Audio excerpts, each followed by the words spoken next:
예, 오늘의 시황 브리핑 시작하겠습니다. 미국의 금리가 올라가고 또 트럼프 발언에 부담을 느끼면서 초반에 이제 매도 물량이 나왔었는데 그 반도체 지원법 그리고 이제 금투세 폐지 관련된 보도가 나오면서 막판에 만회하는 그런 모습이 나왔습니다. 외국인들 순매도했는데 뒷부분에서 매도가 상당 부분 줄어들었거든요. 그래서 매도 강도가 줄어들었고 특히 삼성전자 이틀 연속 매수한 거는 뭐 큰 변화라고 볼 수 있겠죠. 삼성전자 플러스 났고 뭐 비트코인 관련주, 철도 관련주 이런 종목군들이 장중에 좀 변동성을 보이는 그런 모습을 보인 게 특징이었습니다.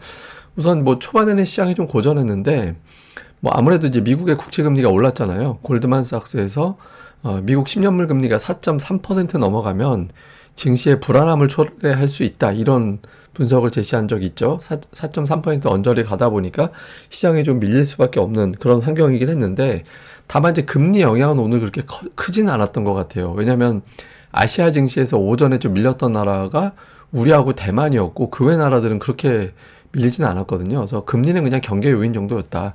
그러면 시장에서 좀 걱정했던 재료가 뭐냐 생각을 해보면 트럼프가 굉장히 우리나라를 좀 압박할 만한 발언들을 쏟아내고 있거든요. 뭐 방위비 더 내야 된다.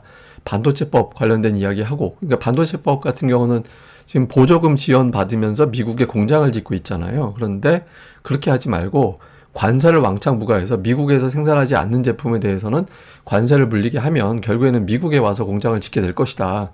그러니까 이렇게 이제 언급을 했죠. 근데 사실 이게 되게 조삼모사 같은 건데 이미 미국에다가 공장 짓는 걸로 확정이 돼서 삼성자 같은 거 오히려 공장 지어놓고 놀리게 생겼잖아요. 그래서 그런 것들 때문에 저게 실효적으로 악재가 되는 게 맞나 싶긴 한데, 근데 어쨌든 방위비, 반도체법 이런 것들 또 근데 그런 것에 그치지 않고 뭐 다른 어떤 압박도 하겠죠. 그러니까 이런 부분들이 부담이 되면서 우리나라 증시 약하고 대만도 약하고 이런 모습을 보였죠. 그래서 트럼프 부담이 오전에는 좀 영향을 줬다라고 볼 수 있겠고, 또 이제 오후에 이제 국정원발 보도들이 이런 거 저런 거 나오는데 이게 마치 핵실험을 준비하는 것 같이 바로 당장 하는 것 같은 느낌으로 처음에 기사가 나와서 그런 느낌으로 해석이 돼서 좀 시장이 좀 출렁거리기도 했었거든요. 근데 저거는 뭐 핵실험을 하고 있다가 아니라 그럴 가능성을 염두하면서 감시하고 있다 정도였습니다. 근데 어쨌든 저런 보도가 나온 점도 잠깐 시장에서 긴장감을 높이는 이제 그런 재료가 됐고요. 그리고 기업들의 실적, 그 LG화학 어제 실적 나온 게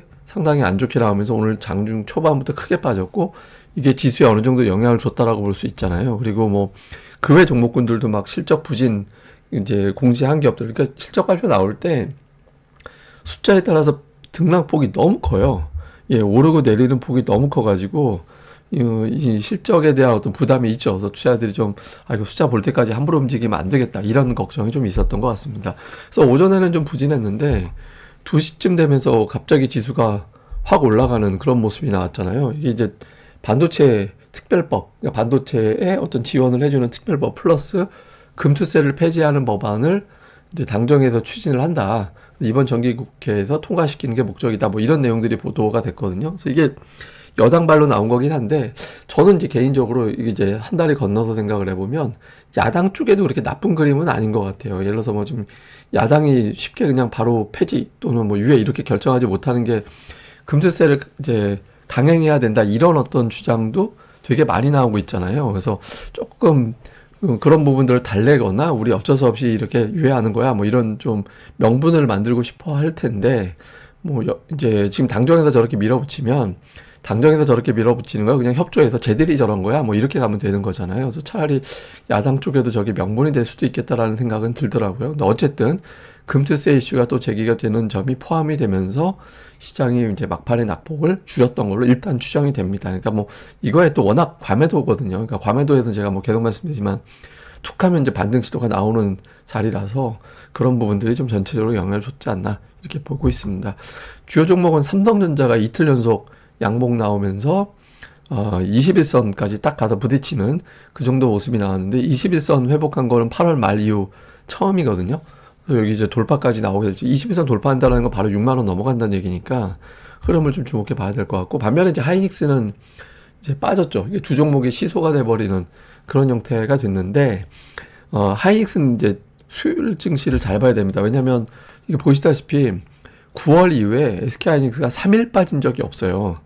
예, 3일 연속 빠진 적이 없거든요. 그러니까 이틀 빠지면 그 다음 날에는 반등이 나오는 그런 형태를 보였었거든요. 근데 이제 이 추세가 깨질 거냐. 그러니까 하이닉스 중요한 지지선이 이제 19만 3천 원 왔다 갔다 했는데 그 선이 이미 깨졌고, 그 다음 지지선 중요한 게 18만 5천 원 정도에 있거든요. 그래서 거기 도달하기 전에 여기서 한번 플러스 내고 이제 그런 시도가 나오는지가 되게 중요하거든요. 그러니까 기존의 패턴이 깨진다라는 거는 수급의 변화가 생겼다라는 게 될 수 있기 때문에 수요일에 하이닉스의 움직임이 시황상 상당히 중요하다라고 볼 수 있겠고요. 그 다음에 오늘 뭐 위메이드 올라간 거 뭐 파노 이야기도 있지만 제가 보기에는 가상화폐 비트코인 관련주들이 움직이면서 영향을 받은 걸로 보여지거든요. 그래서 트럼프 관련된 이슈가 종목들에 부분적으로 좀 영향을 준 것 같다. 이렇게 해석이 되고요.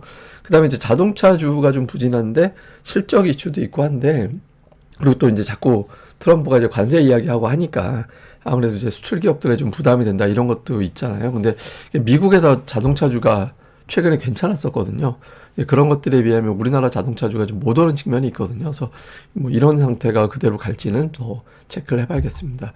그 다음에 이제 수급에서 이제 외국인들이 매도했는데 장중에 매도 되게 많이 했다가 이제 막판에 축소되는 그런 모습을 보인 게 특징이었죠. 그리고 종목을 보면 뭐 매수 상단에 보면 뭐 방산주 매수하고 뭐 2차전지 매수하고 하여튼 골고루 좀 섞여 있고 그러는데 어쨌든 중요한 건 삼성전자를 이틀 연속 매수했다. 그러니까 이게 뭐 잠시 후에 제가 또 설명드릴 겁니다만은 삼성전자가 이게 완전히 이제 매도하는 거에선 벗어났구나. 이제부터는 적어도 치고받고 정도까지는 왔나 보다. 이렇게 해석이 되는 거죠. 그리고 이제 매도 쪽은 뭐 전차, 하이닉스, 현대차, 금융주 일부 뭐 이런 것들을 매도한 게 특징이었고, 기관 투자자들은 반면에 이제 삼성전자 좀 매수하는데 그 외에 보면 뭐 업종이 좀 섞여 있어요. 그러니까 그 뭐 조선주도 좀 있고 금융주도 좀 있고 하여튼 되게 좀 섞여 있거든요. 그래서 약간 기관은 좀 골라서 담는 이제 그런 느낌이 있었고, 코스닥 쪽에서는 외국인들이 그동안에는 제약주 쪽 매수가 많이 있었는데 오늘도 제약이 없진 않지만 기존에 비해서는 집중도가 좀 떨어졌습니다. 그래서 제약 쪽이 아니라 그냥 골라서 골고루 담는, 업종을 좀 고르게 담는 그런 모습을 보인 게 특징이었고, 기관 투자자들은 뭐 위메이드가 순매수 최상단에 이제 들어가 있는 게 있었고, 그 다음에는 뭐 역시 이제 업종별로 골라 담는. 그러니까 원래 최근에 제약, 엔터, 반도체였잖아요. 그러니까 요 아랫단에 보면 이제 반도체주들도 제법 담긴 했거든요. 종목으로 보면. 근데 뿌리듯이 남았고, 기존의 어떤 매매하는 방식은 조금 유지하긴 하는데, 종목은 되게 조금씩 나눠 사고, 최상단에 있는 메인 대형주 쪽은 좀 잘 안 사는, 그런 형태를 보인 게 특징이었습니다.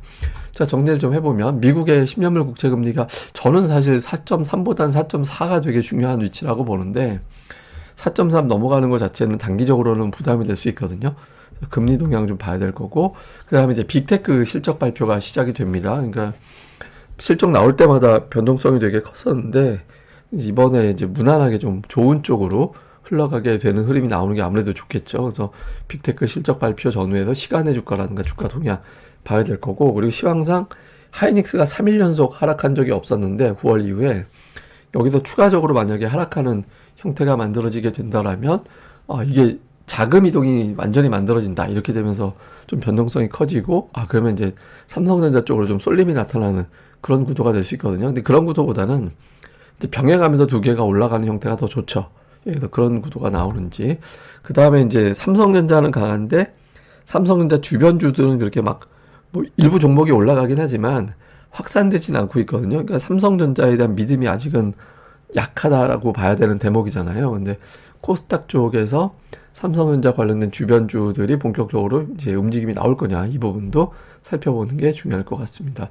근데 이제 삼성전자 주가를 보면 이게 이제 올해 들어서 TSMC, 하이닉스, 마이크론, 삼성전자 추이인데 보시면 상반기 때는 한 7월 때까지 TSMC, 하이닉스, 마이크론이 되게 비슷하게 갔어요. 흐름이 떨어질 때는 좀 다르게 떨어지다가 이제 TSMC는 거의 이제 고점을 복원을 했다가 이제 최근에 좀 밀리는 그런 모습이었고, 삼성전자는 그냥 따로 놀았잖아요. 올라갈 때도 조금밖에 못 오르고 하반기 내내 흘러내리는 그런 모습이 나타났었거든요. 근데 이게 지금 최근에 보면 최근의 움직임입니다. 그러니까 10월 들어서 하이닉스가 제일 위에 가 있고, 다음에 TSMC, 마이크론, 다음에 삼성전자가 제일 아래가 있는데, 최근에 며칠 동안의 추세만 놓고 보면 삼성전자가 제일 좋잖아요. 그래서 지금 어떤 이야기가 도냐면 좀 운용사에서 포트폴리오 재편하는 것 같다. 혹시 그런 조짐이 있는 거 아니냐. 그러니까 이제 뭐 좀 올랐던 거 팔고 삼성전자 쪽으로 좀 옮겨 타는 거 아닌가? 뭐 이런 식의 어떤 해석들, 뭐 이런 이야기들도 좀 나오고 있거든요. 그래서 그런 것들이 나오게 되는 건지, 일단 외국인들의 매수 봐서는 그러니까 기존에 팔던 애들도 어느 정도는 아직은 팔고 있는 것 같긴 한데 조금 제법 매수세가 들어와서 약간의 순매수로 잡히는 것 같거든요. 그래서 삼성전자가 어쨌든 조금 외국인들 수급은 지속적으로 좀 좋아질 가능성도 좀 있는 것 같습니다. 그래서 이후에 이제 삼성전자와 주변 관련된 종목군들의 구도 좀 시황상 중요하니까 좀 볼 필요가 있고, 왜냐하면 삼성전자가 올라가면 하락 배팅하기가 어려워져요, 지수를. 그러니까 선물이나 옵션에서. 그러면 다른 종목들도 순환매 도는 그런 계기가 만들어질 수 있거든요. 그래서 삼성전자가 짱이다 이런 의미가 아니라 시황상 응원단장 역할을 해야 되는 위치니까 그런 구도가 나오는지 좀 잘 살펴보는 게 필요할 것 같습니다. 예, 그럼 또 오늘 하루 또 잘 보내시고요. 저는 다음에 뵙겠습니다. 이 방송 구독하기와 좋아요 꼭 좀 부탁드립니다. 감사합니다.